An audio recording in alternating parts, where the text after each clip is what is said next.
तो आप लोगों का स्टडी कैसा चल रहा है? आई होप कि बढ़िया चल रहा होगा। मैं आप लोगों से हमेशा ये एक्सपेक्ट करता हूँ कि आप यहाँ से पढ़ने के बाद क्वेश्चंस का प्रैक्टिस ज़रूर से कर रहे होगे, टेस्ट आप लगा रहे होगे। टेस्ट लगाने के बाद रिजल्ट जो भी आए, मार्क्स जो भी आए, आप उस क्वेश्चंस का एनालिसिस ज़रूर से कर रहे होगे। तो बहुत सारे बच्चों का ये भी डाउट रहता है कि एनालिसिस कैसे करना है, तो उसके लिए हम अलग से एक टॉपिक मतलब वीडियो क्रिएट करेंगे टॉपिक लगा करके। ठीक है, तो उस पे हम लोग अलग से किसी दिन बात करेंगे। तो चलिए आज का सेशन हम लोग स्टार्ट करते हैं। आज हम लोग जानेंगे एमटीपी के बारे में, मेडिकल टर्मिनेशन ऑफ प्रेगनेंसी। ठीक है, जिसको हम लोग एक टर्म में इंड्यूस एबॉर्शन भी कह सकते हैं। तो गवर्नमेंट ऑफ इंडिया जो है एमटीपी को 1971 में लीगलाइज कर दिया था, कुछ स्ट्रिक्ट रेस्ट्रिक्शन के साथ, ताकि उसका मिसयूज नहीं हो पाए।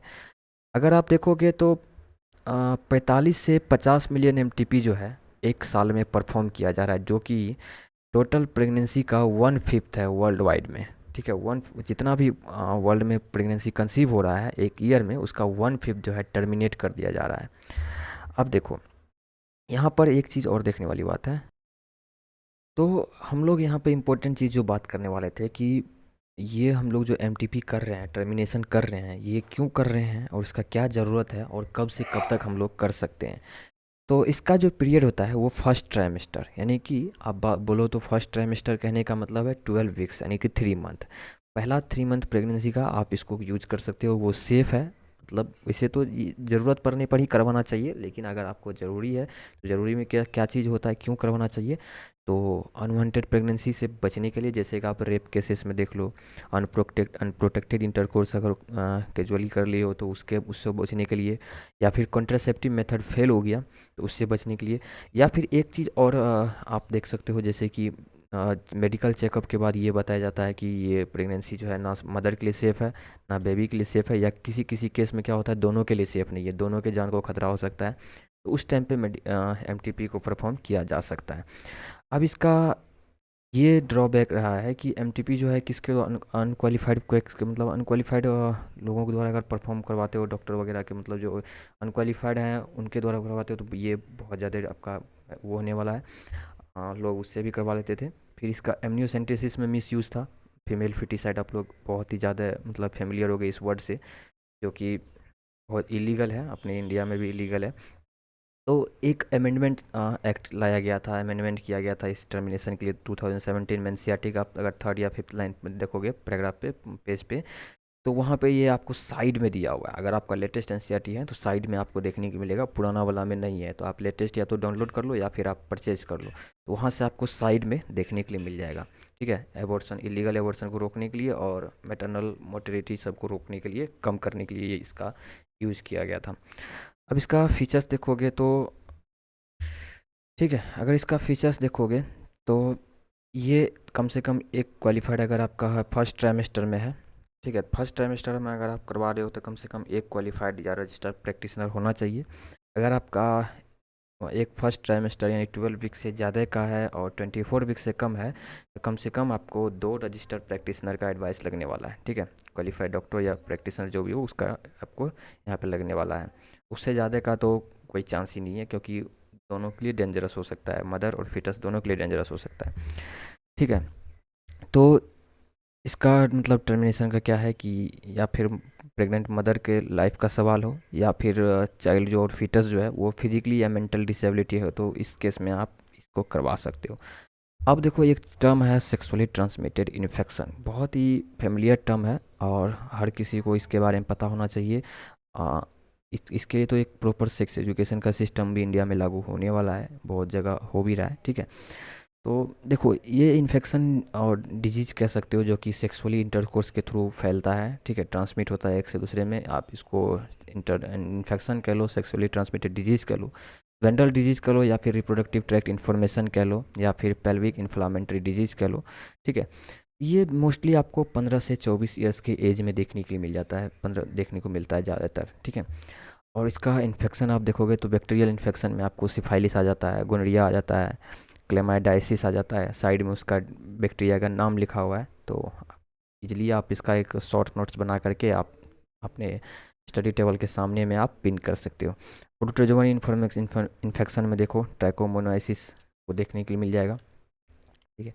और बात करें वायरल इन्फेक्शन सब में, तो आपको एड्स देखने को मिल जाएगा। HIV बहुत ही पॉपुलर, बहुत लोगों को इसके बारे में पहले से ही पता होता है। और जो आप लोग सबको NCERT के डेटा से पता चलता है, genital warts, genital herpes, hepatitis B, ये सब वायरल इन्फेक्शन है जो कि काउज होता है इससे। और आप देखो एड्स और हेपेटाइटिस बी है, ये जो दो मतलब आपको वायरल इन्फेक्शन है, ये जेनिटल रीजन में कोई भी सिम्टम शो नहीं करता है। तो आप बच के रहना, prevention is better than cure always. Okay. अब इसका ट्रांसमिशन का देखो मोड्स क्या है, मतलब कैसे ये फैलता है। तो ये तो इन्फेक्टेड पर्सन के साथ इंटरकोर्स करने से फैल सकता है, इन्फेक्टेड नीडल्स शेयर करने से फैल सकता है, सर्जिकल इंस्ट्रूमेंट जो इन्फेक्टेड है, या फिर ब्लड इन्फेक्टेड ब्लड का ट्रांसफ्यूजन करवा रहे हो वहाँ से भी हो सकता है, या फिर मदर से, इन्फेक्टेड मदर है तो उसके फीटस में भी ये ट्रांसमिट हो सकता है। कोई भारी बात नहीं है। माइनर सिम्टम देखोगे तो ईचिंग होगा, थोड़ा थोड़ा दर्द होगा, फ्लूइड डिस्चार्ज होगा, इन्फ्लामेशन हो जाएगा जेनिटल ऑर्गन्स में। ठीक है। और प्रायः ये जो होता है ना, एसिम्प्टमिक होता है, मतलब इसका कोई सिम्टम आपको देखने के लिए नहीं मिलेगा, अनडिटेक्टेड रहता है। जब ये थोड़ा सा अपना अच्छा रूप ले लेता है ना, कुछ ज़्यादा दिन हो जाता है, तो भाई तब पता चलता है, और तब तक में बहुत देर हो चुका होता है और उसको क्योर करना बहुत ज़्यादा मुश्किल हो जाता है। इसीलिए एक वर्ड दिया गया है, prevention is better than cure. ठीक है। इसका कॉम्प्लिकेशन देख लेते हैं। स्टिल बर्थ रहेगा, आपको कोई ना कोई डिजीज़ आपको लगा ही रहेगा। एक्टोपिक प्रेगनेंसी, आपको ये जो है यूट्रस के जगह कहीं और आपको इम्प्लांटेशन देखने के लिए मिल जाएगा। होना चाहिए था यूट्रस में इम्प्लांटेशन, हो जाएगा फेलोपियन ट्यूब में, इधर उधर कोई भी साइट हो जाएगा। पेल्विक इन्फ्लामेटरी डिजीज हो जाएगा, इनफर्टिलिटी काउज कर सकता है इवन। और एक तो इतना तो छोड़ो, कैंसर तक रिप्रोडक्टिव ट्रैक्ट में काउज कर सकता है, इतना खतरनाक होता है। तो prevention is always better than cure. और हेपेटाइटिस बी, एड्स और जेनिटल हर्पिस के अलावा जो जितना भी इन्फेक्शन है जो सेक्सुअली ट्रांसमिटेड है, उसको कम्प्लीटली क्योर किया जा सकता है अगर अर्ली डिटेक्ट कर लिया जाए तो, और उसका ट्रीटमेंट प्रॉपरली किया जाए तो कंप्लीट क्योर वो किया जा सकता है। तो अभी हम दो तीन बार रिपीट कर चुके हैं, prevention is better than cure. तो प्रिवेंशन में क्या क्या करना है, आपको अननोन पार्टनर के साथ इंटरकोर्स से बचना है, मल्टीपल पार्टनर्स नहीं रखना इंटरकोर्स के लिए, और हमेशा इंटरकोर्स के टाइम कॉन्डम का यूज़ ज़रूर से करना है, चाहे वो फीमेल कॉन्डम्स के लिए फीमेल, मेल के लिए मेल कॉन्डम्स। ठीक है। इन केस ऑफ अगर आपको कोई भी डाउट होता है कि हमने इतना चीज़ करने के बाद भी हमको लग रहा है कि नहीं चेकअप करवाना चाहिए, तो ज़रूर से आप जा कर के अर्ली डिटेक्शन के लिए आप एक क्वालिफाइड डॉक्टर के पास आप ज़रूर से जा कर के चेकअप करवाओ। अब है इनफर्टिलिटी। इनफर्टिलिटी बहुत ही शानदार टॉपिक है। इनफर्टिलिटी के बारे में हम लोग डिटेल से एक्सप्लेनेशन जानेंगे और काफ़ी इंटरेस्टिंग चीज़ जानेंगे इस यहाँ पर, जो कि हमें एक डॉक्टर होने का फील दिलाएगा। ठीक है। तो इनफर्टिलिटी क्या है, आप बेबी कंसीव नहीं कर पा रहे हो, इवन आपका मैरिज का 2 इयर्स हो चुका है और अनप्रोटेक्टेड सेक्सुअल इंटरकोर्स भी 2 इयर्स का है, तो मैरिज ऑब्वियसली, फिर भी आप बेबी प्रोड्यूस करने में अनेबल हो। ठीक है। प्रेगनेंसी का आप कंसीव नहीं कर पा रहे हो, तो इस केस में होता है इनफर्टिलिटी। ऐसे केस को हम लोग बोलेंगे इनफर्टिलिटी। ठीक है। तो आप इनफर्टिलिटी क्लिनिक्स पे जा कर के स्पेशली उसके लिए आप डायग्नोसिस करवा सकते हो, उसका चेकअप करवा सकते हो, और इवन कि आप ट्रीटमेंट भी करवा सकते हो। अगर ट्रीटमेंट पॉसिबल नहीं है तो इसके लिए एक अलग और मेथड है। ठीक है। इसके लिए आपको एक आर्ट मेथड है। ठीक है। इसको हम लोग असिस्टेड रिप्रोडक्टिव टेक्नोलॉजी कहते हैं, असिस्टेड रिप्रोडक्टिव टेक्नोलॉजी, जिसके थ्रू प्रेगनेंसी कंसीव किया जा सकता है। तो हम लोग इसके बारे में थोड़ा डिटेल्स जानते हैं। इसमें आपको 3-4 तरह का आपको टेक्नोलॉजी जुड़ा हुआ है, जैसे कि IVF, ठीक है, in vitro fallopian transfer, embryo transfer. ठीक है। उसके बाद आपको है GIFT, gamete intrafallopian transfer, ICSI, intracytoplasmic sperm injection, AI, artificial insemination.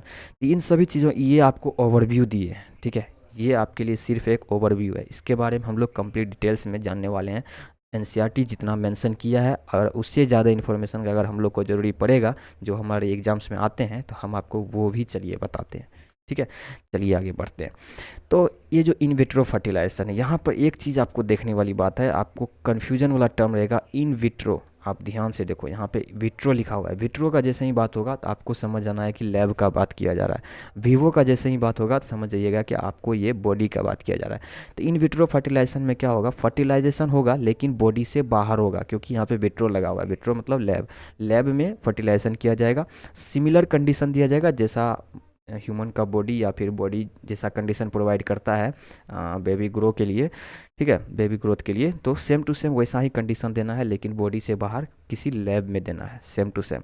आप एक वर्ड से आप लोग फेमिलियर हो गए, टेस्ट ट्यूब बेबी, इसको ही हम लोग पॉपुलरली टेस्ट ट्यूब बेबी कह देते हैं, जिसमें कि ओवम या फिर एग कह लो, किसी डोनर वुमेन से लेना है, और फिर स्पर्म जो है किसी डोनर हस्बैंड से लेना है, या किसी डोनर मेल से लेना है, ठीक है, जो डोनेट आपको कर रहा है। उसको क्या किया जाएगा, लैब में फ्यूजन किया जाएगा और वहाँ से किया जाएगा जैगोट का फॉर्मेशन।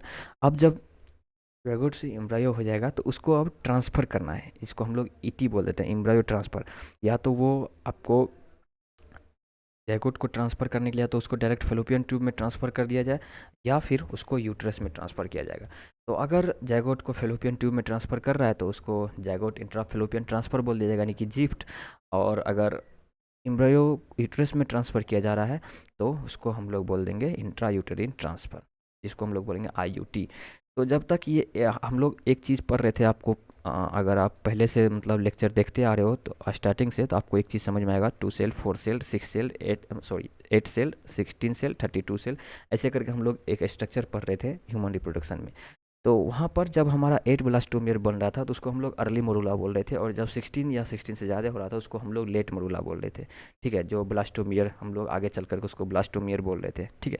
तो यही वो ब्लास्टोमियर है, जब 8 सेल तक है तो 8 ब्लास्टोमियर जब तक है तो उसको हम लोग अर्ली मरूला बोल रहे हैं, और इसी टाइम पे वो जैगोट फेलोपियन ट्रांसफ़र होगा। और इससे ज़्यादा अगर ब्लास्टोमियर्स है तो वो डायरेक्ट यूट्रस में हम लोग ट्रांसफ़र करेंगे, और जिसको हम लोग इंट्रा यूटेरिन ट्रांसफ़र बोल रहे हैं। अब वो टर्म आ गया जिसका हम लोग बात कर रहे थे, जिसका हम लोगों को हमेशा से डर बना रहता है, वो है विवो फर्टिलाइजेशन, मतलब बॉडी के अंदर, ठीक है।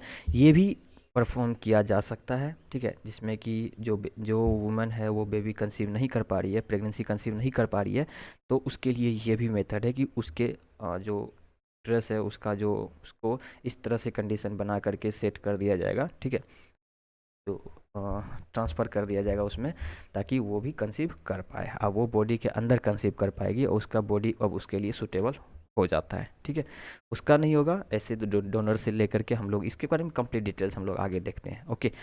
तो अभी हम लोग इतना तक के लिए रखेंगे, क्योंकि कुछ ज़्यादा हो जाएगा तो फिर पीछे वाला सारा टर्म हम लोग भूल जाएंगे।